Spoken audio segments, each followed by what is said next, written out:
আসসালামু আলাইকুম রহমতুল্লাহ। আজকে আমাদের পটলের জমিতে এবং মালটার জমিতে সার বুনে দিলাম। তো আমরা প্রতিনিয়ত সার বোনার আগে আমাদের জমিতে ভালোভাবে পানি দিয়ে নেই। তো পানি দেওয়ার পরে আমরা সার বোনার চেষ্টা করি।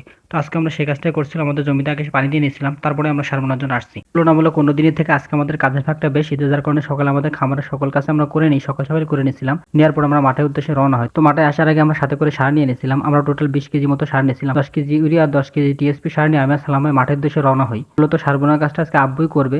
তো আমি আর সালাম ভাই আগে আসছিলাম, আমাদের মাঠে অন্য একটু কাজ ছিল, তো যার কারণে আব্বু আসার আগে আমরা যতটুকু কাজ করতে পারি, যার কারণে সারটা নিয়ে চলে আসছিলাম। তো নিয়ে আসার পরে খানিকটা সার আমি বুনে দিয়েছিলাম, যেহেতু আব্বু এখনো আসেনি, আগে আমি কিছুটা সার বুনে দিয়েছিলাম। তারপর আব্বু আসার পরে সার বোনার কাজটা আব্বুই করছিল। তো আমি আর সালাম ভাই আমরা চলে আসছিলাম আমাদের অন্য একটা কাজে। এই কাজটা হচ্ছে আমাদের একটা বাঁশ কাটতে হবে।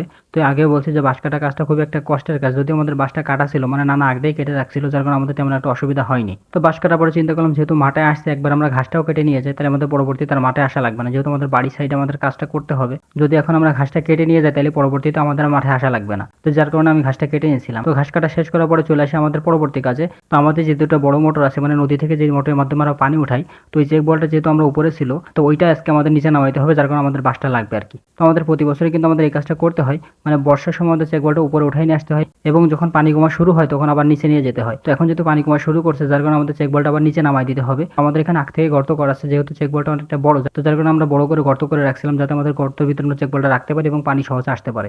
তো আমি সালামের চেক বলটা নিয়ে গেছিলাম এই গর্তের ভিতরে। যেহেতু চেক বলটা প্রচুর পরিমাণে ভারী, আমাদের দুজনে খুব কষ্ট হয়ে যাচ্ছিল, যদিও আমাদের তেমন লোক না থাকার কারণে এটা আমরা দুজন করার চেষ্টা করছিলাম। তো পরবর্তীতে যখন আমাদের পাশে থেকেও একদম আমাদের ছোট ভাই ছিল, তো ওদেরকেই বললাম আমার একটু হেল্প করার জন্য। তো ওরা আমাদের একটু হেল্প করছিল, যে একসাথেই আমরা কাজটা করার চেষ্টা করছিলাম। তো এইভাবে আমরা আমাদের কাজটা শেষ করি।